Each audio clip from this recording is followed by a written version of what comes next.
Welcome, everyone. Thank you so much for joining us today. We are very excited here at the Webby Awards to host our third event, diving into responsible technology in partnership with Omidyar Network. If we haven't had a chance to meet before, my name is CL Vanderveen, and I am the Managing Director here at the Webby Awards. So through our partnership with the Omidyar Network, this year we've been able to do a lot of great things. We've introduced a suite of categories honoring responsible tech work. We've launched a trend report on the state of responsible technology through insights from industry leaders and our community, like folks like you. And we've had a really great opportunity to bring together some wonderful folks to discuss the realities of responsible tech and discuss new ways to work, new business models, and so much more. So today we're really grateful to be able to convene another one of these conversations, this time focusing on how we can build a more inclusive internet. So without further ado, I would love to take a moment for our esteemed panelists to introduce themselves so you can get to know them. First, I would love to introduce Thea Anderson from the Omidyar Network. We can pop her on there.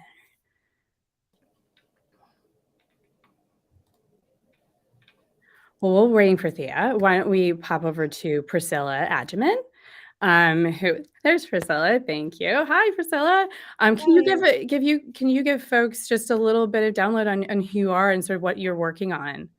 Sure. Thank you, CL. Hi, everyone. Welcome. My name is Priscilla Adjaman. I am the founder of Sadie Baddies, which is a virtual sanctuary designed for people of color and Black people to come together in community and remove the stigma that surrounds mental health. And I'm also the founder of the Soft Life podcast, where we have open and honest and vulnerable conversations about mental health, wellness, and our lived experiences. And I'm also a digital strategist and content writer.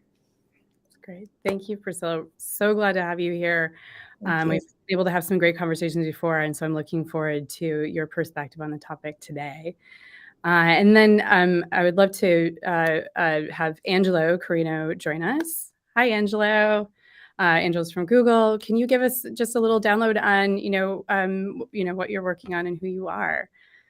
Sure. Hi, everyone. Thank you for having me. I'm so excited to be here. My name's Angelo Carino. I lead product for inclusion, accessibility, and equity for Google's Devices and Services organization.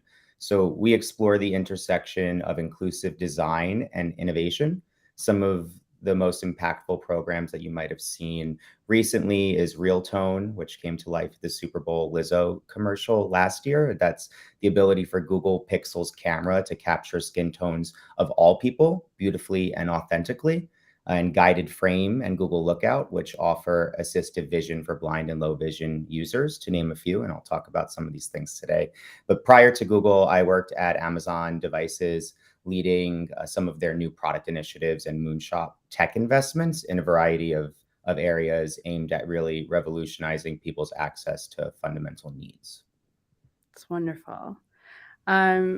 So, we've been able to have a couple of these events before and have some meaningful conversations around the topic of responsible technology. A little background. So, one of our first events this fall, we had a conversation with Dr. Fallon Wilson, who is the co-founder of Black Tech Futures Research Institute, and Michelle Lawrence-Jawanda, who is the SVP of programs at Omidyar Networks. And so they talked about not only what a responsible future could look like, but sort of how we got here, the history of the internet, which I think was really insightful for me. I've worked my entire career in digital. I was at MTV for, over 18 years, but these conversations were really eye-opening for me because I didn't really think about a lot of these things before in the history of it. So when we were talking about the historics, the internet wasn't created for everyone.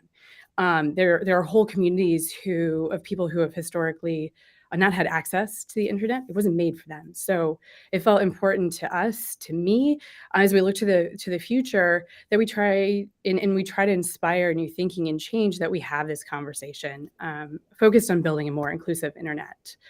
So we convene three folks who are coming at this from different perspectives. Angelo, building products, and Priscilla creating these safe spaces, and Thea, who's fueling this change. So Thea, thank you for joining us. Could you give us just a quick intro on, who you are and what you've been working on? Yeah, hi, I'm Thea Anderson with Omidyar Network. For those of you that are new to Omidyar Network, we're a social change venture. We were founded by Pam Omidyar and Pierre Omidyar. And Pierre Omidyar was the original founder of eBay. We make investments in grant making in 3 areas. So one is reimagining capitalism, responsible technology, and the third is actually a new area called building a culture of belonging, which is actually very cross-cuts through all the conversation for today. But I am here today representing our responsible technology, and we have a couple of different focus areas. So one is around fighting disinformation online and dangerous speech. Curbing big tech is an increasing area of focus for us, and supporting digital natives, so leaders and organizations that potentially are new, don't have funding, and how can we help them get some initial funding so that hopefully other organizations will provide them funding in the future, but then also to raise their profile. And a very new area, which I'm actually working on, is around gaming and emerging tech. So the infrastructure, the culture, and the new economy, and the geopolitics, especially around the gaming industry. That's great. I mean, gaming is huge, huge. So that's a great area of emerging focus. So, let's get into it. Like let's start exploring sort of some of the first steps of building inclusive internet. But first, I think like the term has broad definitions and certainly broad applications. So I'd love to get everyone's take on, what does inclusivity mean to you in respect to the internet? And how does that shape the direction of your work? Angela, I would love to start with you, if you don't mind. Yeah, sure. So to me, inclusion is when someone feels understood, seen, and empowered. And relating that to building an inclusive internet or digital products, I can take it one by one. I think understood is making products that fundamentally work for everyone across every dimension of identity. And I'll talk about dimensions of identity hopefully later. And then feeling seen is driving authentic and real representation in products. Think going beyond reducing harm to celebrating differences. And empowering is providing information or tools that empower users and communities to act freely and safely. When I think about the guiding principles that define my work or shape my work, I actually think of a model, I think it came from Boston University, that depicts equality versus inclusion versus equity and justice for different ability user groups trying to watch a show, and what a solution for each one of those things looks like. You can Google it. They're not all the same. They're actually quite different in practice. And the one that guides my work is really justice. And the way that they define justice there is addressing the underlying cause of inequitable experiences and rethinking the systems of design from start to finish so that the inequitable experience is not put in place in the beginning at all. Yeah, I would love to toss to you for your perspective on inclusivity. Yeah, thank you. As you mentioned at the beginning, we're the luxury of being a funder in this space. So we support individuals as well as organizations. And the way we think about who we fund and how we fund for an inclusive internet is really broken around 3 components. So who makes the rules, who has the power, and the new idea. So when we talk about rules, we invest in different organizations or individuals that are thinking around platform governance, the regulatory environment, guardrails, but also making sure that there's meaningful checks and balances. And power, which is definitely increasing a focus area of ours, is thinking about who makes the rules. So some of that could be, supporting unions or people that are actually the ones developing the internet or the ones working for different online companies. But it's also really one of the bigger pieces, which may sound a little bit strange, but it's also really making sure how are we building different narratives so that we as individuals or people don't necessarily continue to see tech as like the weather, right? It's something that happens to us, whereas actually tech is something that we can control what happens and who makes those decisions. So what we try to do is how can we support different networks or individuals that are really trying to make some of those shifts. I think increasingly importantly, really starting some of that focus very much with a racial justice lens. I would say racial justice and a gender lens, but I think we have to start with the racial justice lens first. And then from the ideas, which is sometimes the fun part, the narrative building, the storytelling, is really what needs to come next for the internet to be inclusive. So what is that vision, and what does it actually need to look like with the hardware and the software, not just today, but in 20 or 30 or 50 years. And with that, we could get to support and work with a lot of different futurists in this space. That's great. And Priscilla, I would love to get your POV on inclusivity as well. Sure. So inclusion and inclusivity to me as a founder and as a community builder is at the forefront of everything that I do and share with Sadi Badi specifically. So I know that for a lot of folks who are seeking online community or spaces, it's because for a long time or a period of their life, they have not felt like they were seen, or they have not had those spaces and the support to really share and connect with other individuals who might be going through similar experiences as them. And whether that's due to stigma, where they are not able to use their voice, or it's due to systemic exclusion, where they're not able to use their voice, or even loneliness. Those are some elements that have informed the types of conversations that we hold on Sadi Baddies. And inclusion to me is making sure that everyone feels seen and everyone feels safe and comfortable having conversations both online and offline. That's great. So I think, so what your community was responding to, right, is trying to create these more human-centric experiences, inclusive spaces online that welcome and center around those who have been excluded or marginalized. So when you founded Sadi Baddies, can you share a little bit about why you did found Sadi Baddies, and how did you approach building that community? Yes, definitely. I always say that I kind of started Sadi Baddies and built this brand backwards. I didn't really think of it at first as something that was going to connect so many thousands of people. I really was sharing it from a point of view, my perspective, where I didn't have a space where I felt heard and seen, and I didn't have a space where I could feel non-judgmental and talk about my open experiences with mental health and my wellness journey. So especially in with my identity being a Black woman, but also being first generation American, there were not spaces built or designed for me or people that look like me or have similar identities as me to talk about mental health and talk about some of the really challenging experiences that we have. So I created it as an opportunity to start, one, removing the stigma, but two, also create a space, even though it is digital, create a digital space that can start those conversations and then move those conversations offline as well. So having in-person events like we've had, with brand partners such as Nike, or, having online events such as the conversations and workshops we've had with Rare Beauty and Pinterest.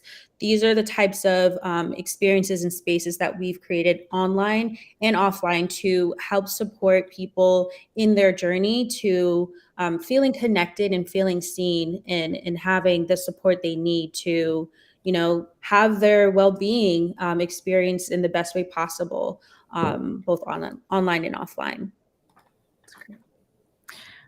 So I think we're all here. We're here because we're aligned around a goal to move away from these exclusive experiences and products online, and toward a more inclusive experience. And part of that is also addressing the accessibility of products and experiences on the internet.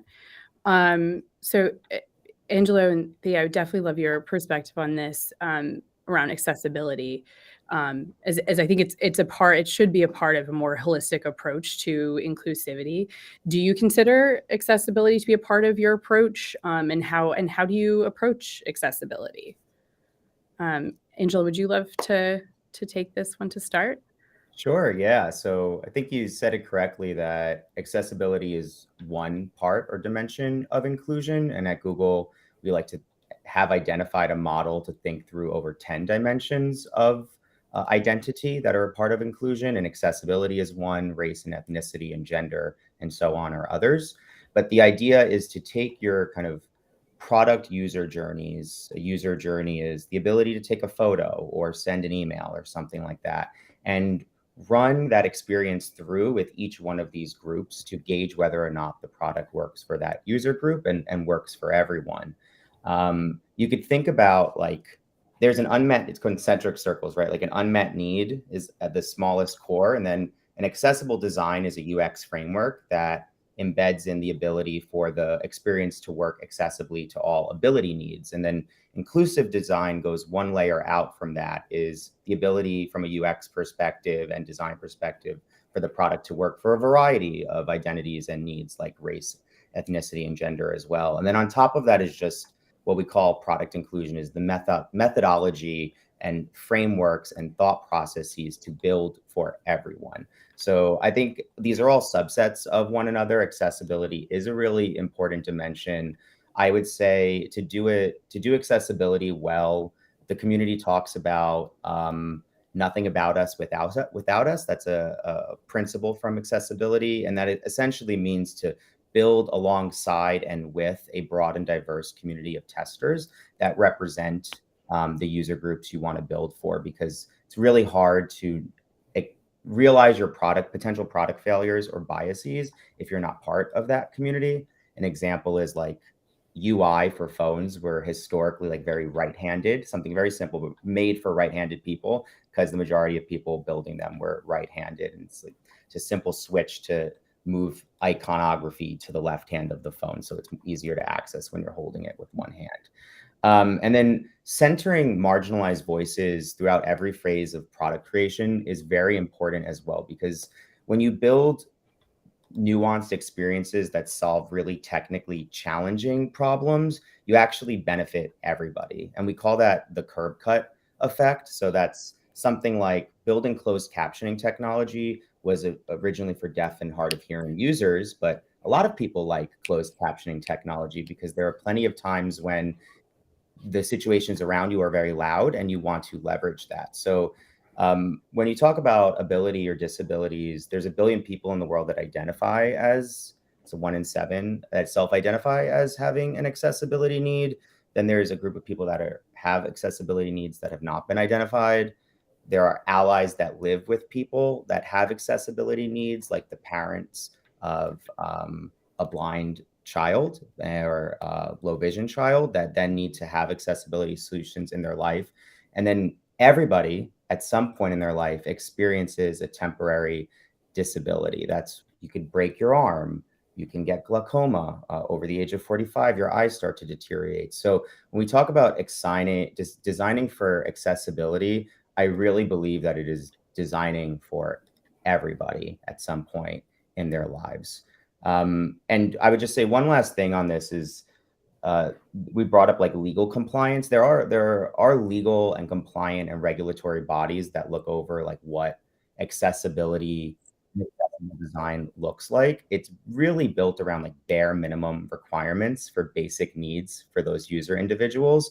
I like to think about like driving user delight and accessible or disabled user innovation, because the internet and cell phones and devices are not made for basic needs. They are also made for leisure and fun and enjoyment. And we very rarely center those more fun experiences for users with disabilities. And when we launched Guided Frame, which is a feature designed to empower low vision users to take selfies, the critical reception was incredible because it was the first time that a blind user had felt kind of seen, motivated, and empowered and just encouraged to have fun, because they had been told, well, why would a blind user want to take a selfie? Of course they want to. They were just never given the ability to easily do that.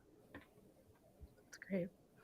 And Thea, do you, from your work, do you have a perspective on accessibility within the broader spectrum of inclusion?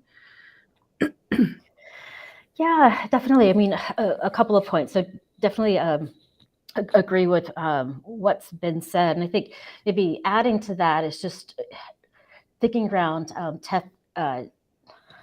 ethics in tech in the sense of how it's designed, both of the software and the hardware around some of these issues. Because it's, when you think about access and ability, it's very hard to retrofit, which is, we see quite a bit happening now. So again, how is that actually integral at every single part of the tech design?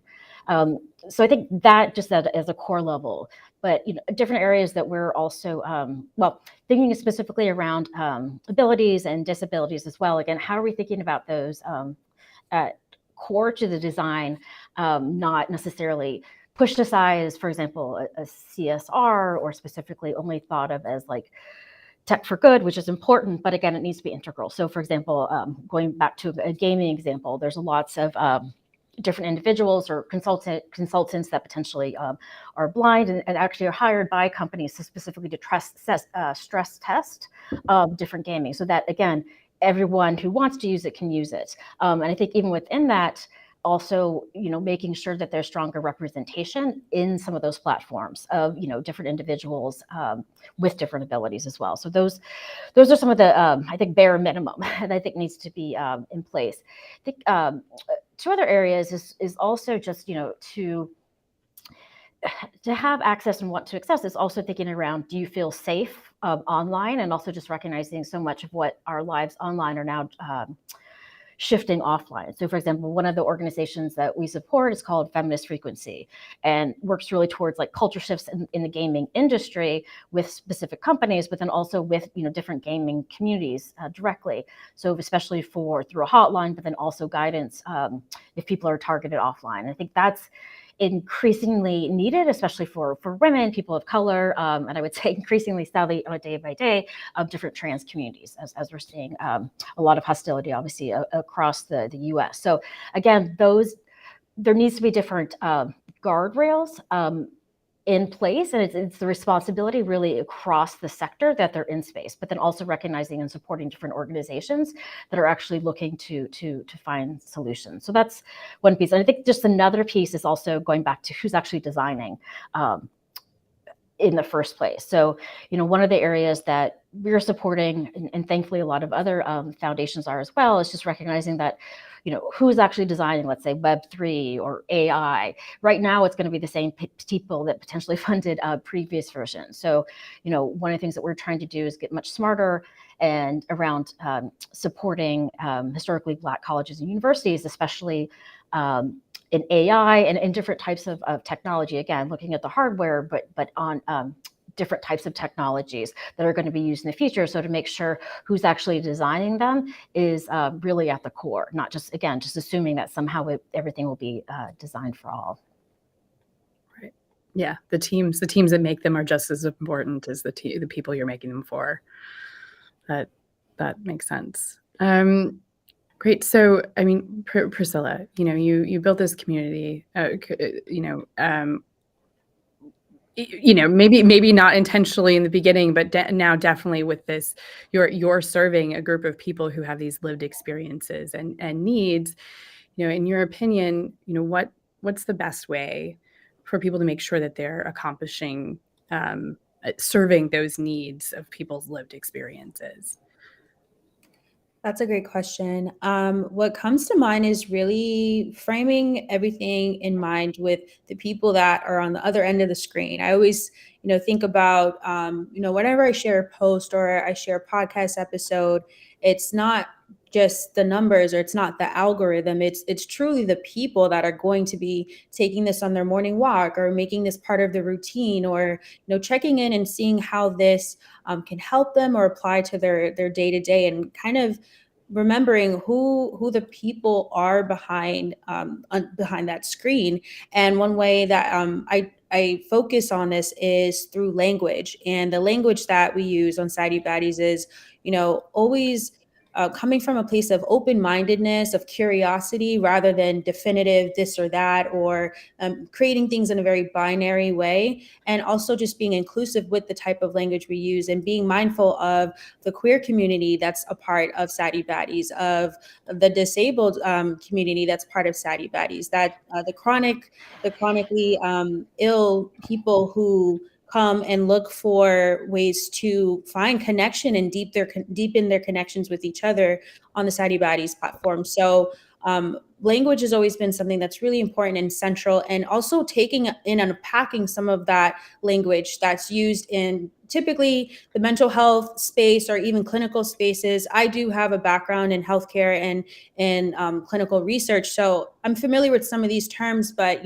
how do we break down, for example, chronic depression to someone who doesn't really understand it, or may only understand it as sadness? How do we break it down? How do we include visuals, videos, memes, GIFs? How do we, ignite this conversation so that it doesn't feel so scary and so overwhelming, so that people don't shy away from, maybe accessing resources or deepening this conversation, but instead they're curious about it. So that's one way we incorporate humor, we incorporate evidence-based information, but always with a place of compassion and softness. And one other way that I've been, trying to make sure that this is a human-centric experience and can speak to people's lived experiences is also through, including things like captions in our videos. Now I never post a video unless it has captions, even if it's on a story, because it's huge. And now I'm looking for captions on other people's videos and making sure that I can follow along, because sometimes, you just want to hit that mute button and you may not be able to have the volume on, or depending on what setting or what your ability is, your hearing ability is. So just being mindful of those features that are already embedded in these tools that we're using every single day, and actually utilizing them and making sure that we're centering the people who are on the other side of that screen. That's great. So Thea, I'd love to dive into something you kind of touched on a little bit about sort of power imbalances, and part of your role is to make investments in people and organizations and projects that are helping to address the power imbalances, ensuring accountability, strengthening protection safeguards, especially in the emerging technology field, all of which, is helping sort of address, I think, and fuel inclusivity. But to you, what does it mean to you to be able to invest in creating these, more human-centric internet? And do you think it's even possible for us to bridge this gap? Yeah, I do. I mean, I think it's difficult because obviously a lot of it requires, I'd say, massive power shifts in so many different ways. Even when it comes to different foundations, who foundations are actually traditionally funding and who they're funding now, and potentially will be funding moving forward. So that definitely can't be. That definitely has to be recognized as well. But I think some of the ways, especially now, and I think hopefully moving forward as well, is how are we supporting individuals or organizations that are really thinking about different models that are going to be potentially the template for the future. So, for example, one of our partners is Dr. Kishana Gray. She's the author of Intersectional Tech, Black Users in Gaming. She's a professor at the University of Kentucky. And one of the things that she spends a lot of time looking at is just recognizing that microeconomies and microtransactions, for example, in streaming platforms, for some people may seem, okay, that's one thing, but these are actually going to be the business models of the future. So one of the things that she's also looking at, and we're trying to support her and different academics and practitioners in that space, is making sure that these revenue models are actually designed for everyone to actually make money, specifically not just white men, which seems to be the trend right now. So what does that need to look like? What do templates need to look like for these models by race, age, and gender? So they're looking at microtransactions, but again, these really are the business models, especially on these in-game platforms, but even some of the broader platforms. So so really trying to support different different I'd say leaders in this space that are really thinking about what it could look like and what it should look like. So again, rather than coming back and having to retrofit, how are we mitigating some of these issues to begin with? And I would say also part of that, and it's very much linked across some of the other focus areas beyond responsible technology, is we work a lot with platform workers and gig workers. And what we see in that space as well, it kind of goes back to who owns data. So there's the issues around the algorithmic bias, but it's also recognizing is when it comes to like Uber and these different companies, the value is the data, right? There's not really many assets for these companies. So it's really around the data. So how are we also working with some of these organizations, and it comes from obviously from regulatory environment and individuals and even unions, how are we making sure that those drivers themselves are actually have ownership of their data, or at least they know the value of that data. So again, these are the issues of today that we know are only going to be increasing in the future. And then just one more area is that we're looking at quite a bit, and it goes to the economy piece.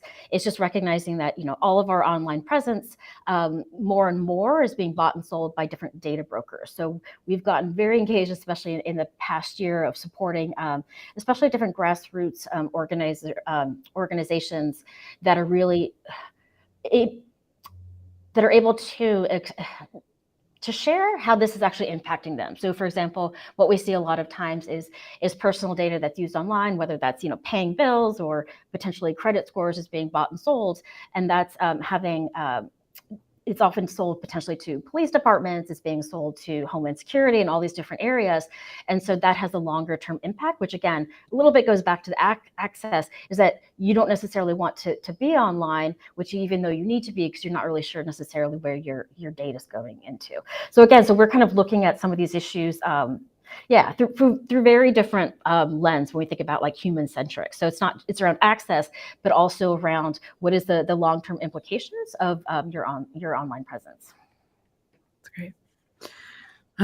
So Angelo, when you were talking earlier about the different ways that you're sort of approaching making sure that inclusion is at the core of how you're approaching your digital products.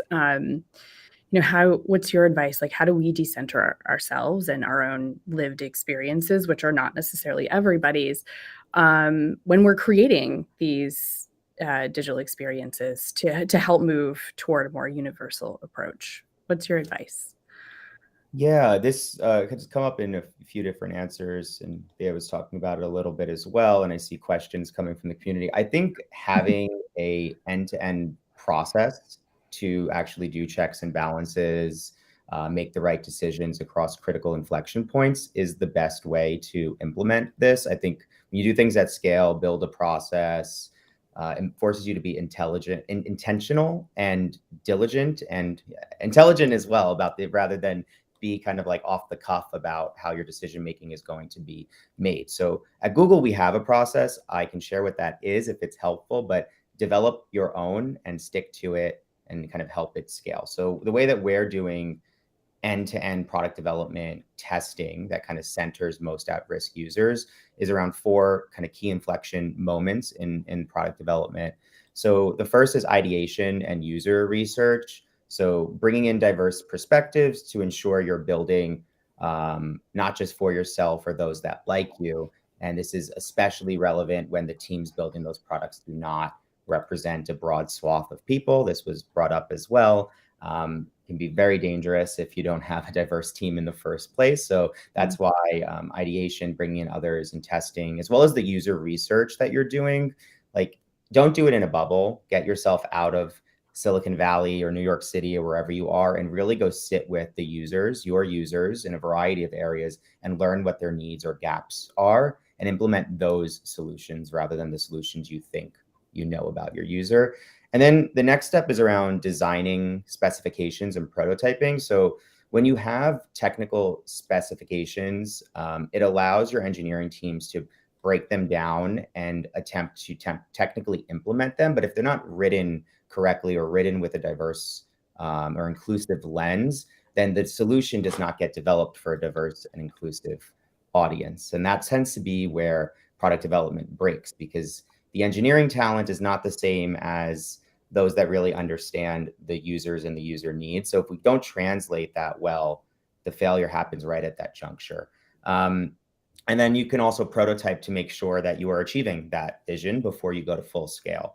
And then once you've developed that service or solution, this is where building and testing with users comes into play. You don't always get it right. And this is where I encourage, like, you put your solutions in front of your users from a myriad of backgrounds and ask them to break it. So breaking it or adversarial testing is essentially like ask these dog fooders, or as we call them internally at Google, to find the gaps that the team did not realize in terms of where the solution does not work for a subset of folks. And then the fourth step is around marketing and strategic narrative. This one I think tends to be the most obvious, or where the industry tends to focus, is how you sell the message or include representative faces or voices. I think that we need to work truly backwards from that. Like, having inclusive marketing is not the same as having an inclusive product. But when you're doing your inclusive marketing, my advice there is, like, make sure it's not stereotypical or just sheer kind of lip service. You have a person of color in your commercial, but the product for some reason doesn't work for people of color is a total miss. And this is very commonplace in the industry. So a holistic process from start to finish is what I would recommend. Map it to whatever your critical moments are.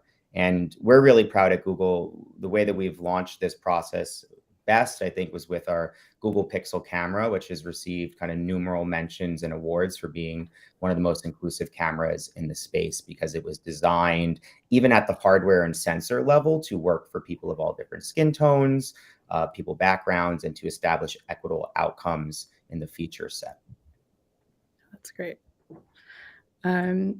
So Priscilla, you were talking a little bit about language being really important for how you're fostering that community.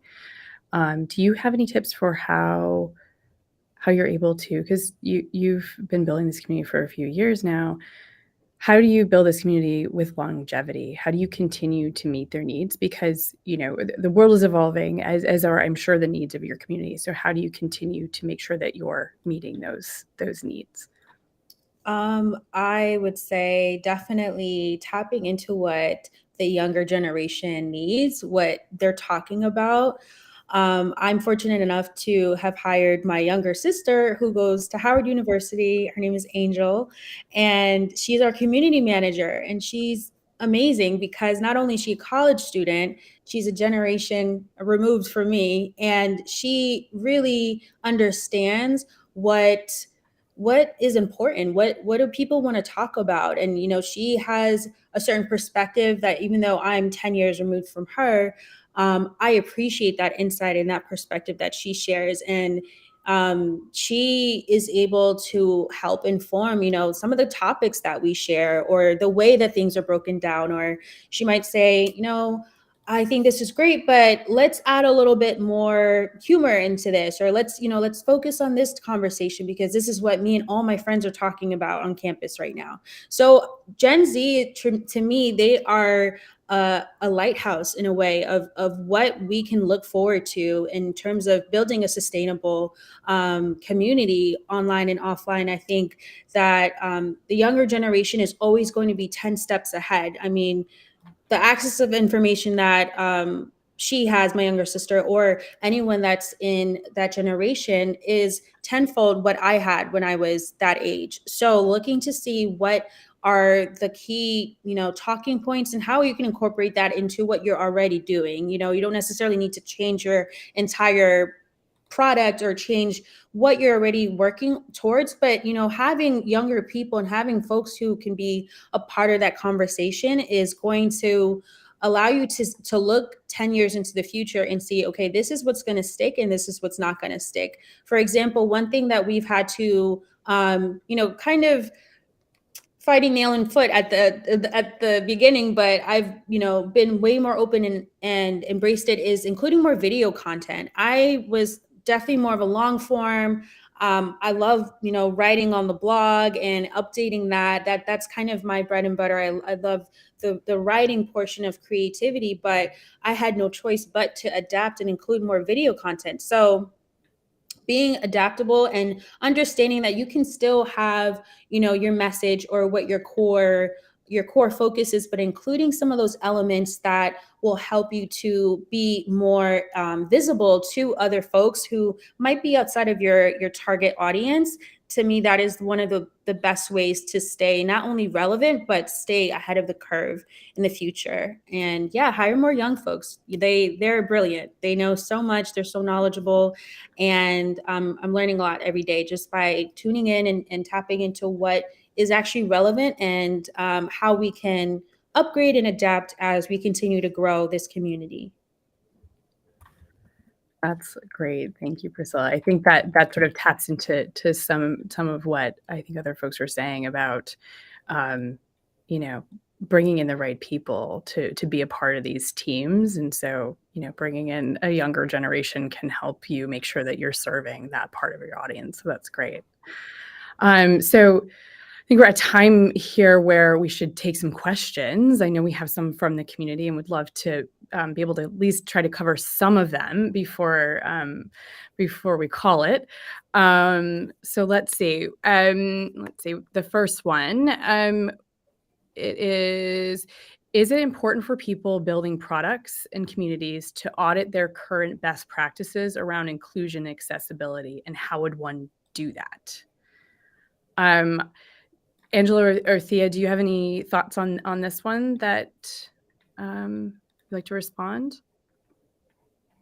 I can start. I think it's absolutely essential, first of all. So some of the auditing that can be done, I think, follows the kind of process, the step process that I spoke about earlier. So at each stage of development, making sure that the product is working for all users, especially the most at-risk users. I like to call those variables like input variables, though, because it doesn't mean that the product's going to be successful. It's more, did you meet the requirements that we all agreed to? Did you test this data with a diverse set of users? Did you build the AI model responsibly and ethically? So we have process steps. You can build, you can even be in a Trix that monitors it and scores it subjectively. Best way to do it is to build an actual process that automates and has a really kind of thoughtful process for scoring these kind of inputs. What I think is much more valuable is output metrics. So an actual measurement of how is your product received by various different communities? What is the representation of the diversity of populations that are using your products and their user satisfaction related to them? That is really hard to do. And I don't think the industry at large has cracked that nut around kind of inclusive data collection, inclusive modeling, leveraging data analytics within accessibility and inclusion to make product decisions.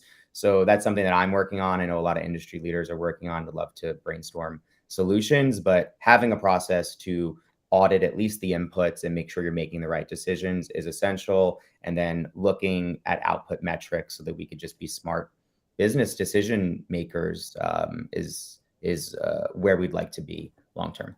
That's great. Thea, anything to add to that from your experience?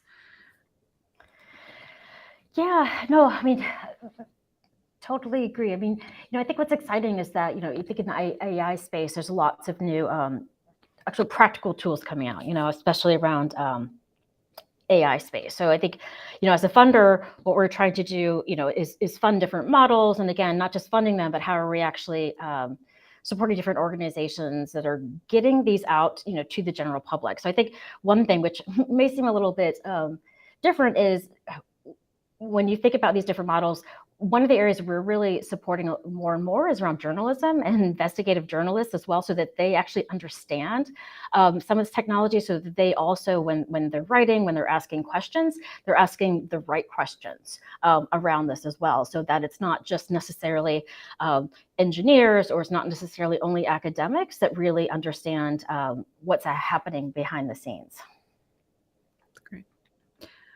So we have another question. This is for Priscilla, actually. So I'm sure you've investigated a ton of different platforms. Why did you end up leveraging Geneva, and what were some of the features that really stood out for you? Yes, I love Geneva.